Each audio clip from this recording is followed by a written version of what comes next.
I'm Victor Salamba, and this is The Morning Tide, and I'm glad to be here this day, dear listener. As always, talking about our families and how we can make our families work. And today, my dear friends, I'm talking about a 7-day marriage reset. 7-day marriage reset. What does Victor mean by a 7-day marriage reset? Basically, I'm just trying to talk to the people who are feeling a bit lost in their marriage and thinking, okay, how can we get back on track? What can we do to get back on track? And I'm just going to give 7 simple things that you can do. If you do this daily, just do this daily for the next 7 days. It's a practical exercise I put couples through in my office every other time. It's very practical. It's very simple. I put it through to very many couples, and it has had a very high success rate. If you commit to do these 7 things daily for the next 7 days, it's a marriage reset. What's a marriage reset? Is that we are a place where we don't really know, we are not fighting, we are not angry, but there's something just not right. We are just not where we want to be, or we are just not feeling that the marriage is working the way it should. So, dear listener, we're going to look at this. I've said, I've gone through it with many couples, and I'm convinced that if you consistently do these things every day for 1 week, you will have a good reset. And you'll have built a memory that can help you reset for the next week. Remember, a marriage is as good as its memories. A marriage is only as strong as its memories, dear listener. Number 1 thing that I'd like you to do for the next 7 days, every day, do these 7 things. Don't spread them that I'll do this on Monday, do this on Tuesday. No, all 7 things, do them in 1 day. That is the key here. Do it in 1 day. So it's good you listen to it. If you're with your spouse, it's good you get on it together. Fast things fast. I'll begin I'll start. I'm punching high. Fast things fast is this. Make love every day. Make love every day for the next 7 days. I know these men are already on board, but make love every day. It takes more than sex to make a healthy marriage. That is a fact. But it's impossible to have a healthy marriage without sex. I repeat that. It takes more than sex to make a healthy marriage. But it is impossible to have a healthy marriage without sex. That is always the key thing to note. But it is not the most critical thing required to make a marriage work. But it is impossible to have a good marriage without it. So even if you and your spouse are not in a good place right now, and the idea of intimacy might seem a bit repulsive to you, do it anyway, because it's a powerful force that will help you reconnect on a physical, emotional, and spiritual level. So the first thing you do in the next 7 days, my dear friends, is make love every day. Make the choice to make love every day. Second thing which is important that you can do, again, for the next 7 days, is every single day, write a love text to your spouse each day. Write a love text to your spouse each day. Each day, just write out something, send it to them via text, WhatsApp, whatever. Just send it to them or leave a note. Whatever it is, write something about love to them. Don't just tell your spouse, your husband or your wife that you love them, but also tell them specific things that you love. Appreciate them. Not a love note is. A love note is not just I love you. It's I appreciate you, or I like the way you do this. It's a compliment from a place of love. That's what a love note is. It doesn't have to be long, but it has to be meaningful. It has to be meaningful, because if at all it's not meaningful, then it would have the impact that it is required. But remember this, after 7 days, remember this, that your partner will have 7 love letters from you, which become treasures that they hold on to for years. And you realize that the response, and it's easy to emphasize and to push with that, dear listener. So do it every single day. Instead of texting about diapers and texting about school fees and what, just text something like, I appreciate you, and I thank God for you, I'm grateful that you're in my life, things that are coming from a place that make your partner feel valued, appreciated, and loved.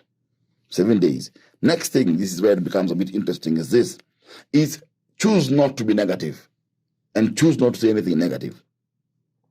So for 1 solid week, you're not allowed to say anything negative or demanding. If you don't have something positive to say, you don't have to say a thing. You can keep quiet. Get out of the habit of negativity and nagging, So, and it's important because this is one way you should not slip up. Because if you slip up and you've agreed with your partner, because it's something you don't do alone, you agree with your partner, you're doing them together. So if you're doing it with your partner and maybe you have a moment where you slip up and you say something negative, your partner is allowed on this one to call you out. When they call you out, you have got to immediately apologize. you know. But it's important because some are used to be nagging and being negative. Where were you? What were you doing? How fikiri? All these things. But you're saying for these next 7 days, I'm choosing every single day. I will not say something negative. I will not nag. I will not be demanding. I'll choose to be positive for the next 7 days. If you do this, my dear friends, it is going to help you, because it might sound a bit childish or difficult or confusing to some people, but you'll be amazed to see how it changes the tone of your relationship. Being positive will change the tone of your relationship. You'll be surprised how easy it will be for you to stay in the same room with your partner because you've chosen not to be negative. The next one, dear listener, is this. You spend 1 hour in conversation while all electronics are turned off. In 2022. Yes. You spend 1 hour in conversation while all electronics are turned off. We live in a world where it's possible to be in the same room but in different worlds. That's a fact. So you can't have a meaningful conversation with your partner while you're texting someone else, you're watching TV or working on your laptop. For at least 1 hour each night after the kids have gone to sleep, turn off the TV, turn off the phones, have a conversation, you know, because maybe you've forgotten how to talk to your partner. And that happens, my dear friends. At times you forget how to talk to our partners. But the quickly you do this and the more you do it within the week, but the third day, many couples, but the third day we're able to talk. Many couples say, but the third day, at least we could. I was looking forward to the conversation. Now remember, in total, it will be 7 hours by the end of the week of uninterrupted conversation over the course of the week. This will be very vital fuel for your marriage. That's why I've said it's 7 things to do every single day for 7 days. The next one, dear listener, pray together every night. Pray together every night. Now, prayer doesn't have to be long. It doesn't have to be complicated.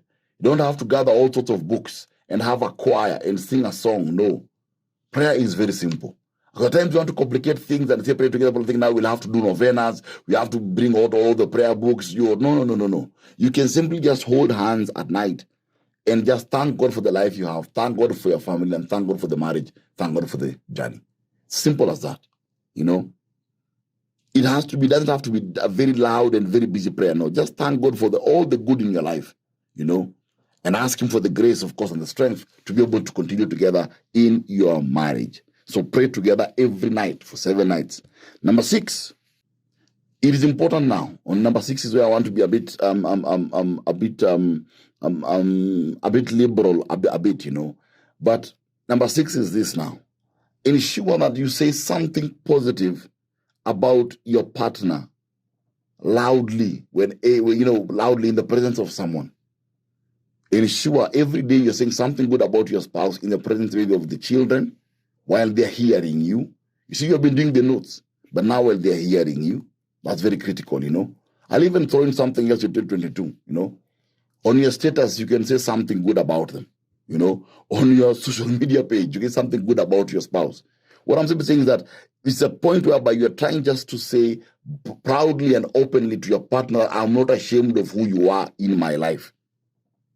You know? So you're not just telling them how you feel, but you're telling them, I'm not afraid to say how I feel about you to everyone. We're normally so quick to post things on our statuses very quickly that, you know, some people are cheats, some people are dogs, you know, self-love, we're always posting negative things and saying negative things about our partners when they're hearing and in the company of other people. But now we're saying we are letting them know what we feel about them in the company of other people. We are telling them that you're not ashamed to tell the world about how I feel about you. Number 7 is this. Each day, create one new shared goal for the future. I've said this many times on air, that many marriages break because couples stop dreaming together. Couples stop having the same goals. They stop having the same ambitions. They stop pushing towards the same place. That is the reason why many marriages break. And every time I deal with couples, you hear we grow apart. Why did you grow apart? It is because I stopped dreaming with you. It's because I stopped seeing where you are going. We began pulling different directions. So it's important that each day create one new shared goal for the future. Couples who keep dreaming together keep growing together. So dream about things, places you want to travel. Talk about it, accomplishments. I think I'd like in the next 5 years you build a house. Where do you want us to build a house? Create the future you want with your partner. Bring the dreams together. Amalgamate them. Don't have them separated. We always move apart because I live my world, my wife lives her world. I want to live in Runda, my wife wants to live in Karen. We are pulling different directions. I want the family to stay together. How she wants maybe the family to be split. She wants to travel the world. I'm saying let's stay here. I want the kids to go to private school. How she wants the kids to do the international system. All those things, you begin to dream separately. I want to drive this car, she wants to drive that car. I want to save, she wants to spend. All these things, you have to dream together as a couple. And many couples, if you ask today, you don't dream together anymore. My dear friends, these are 7 simple things that can be done in one day for 7 days in a week. If you can do these things for the next 7 days, all the 7 of them, I've done this with many couples in my office.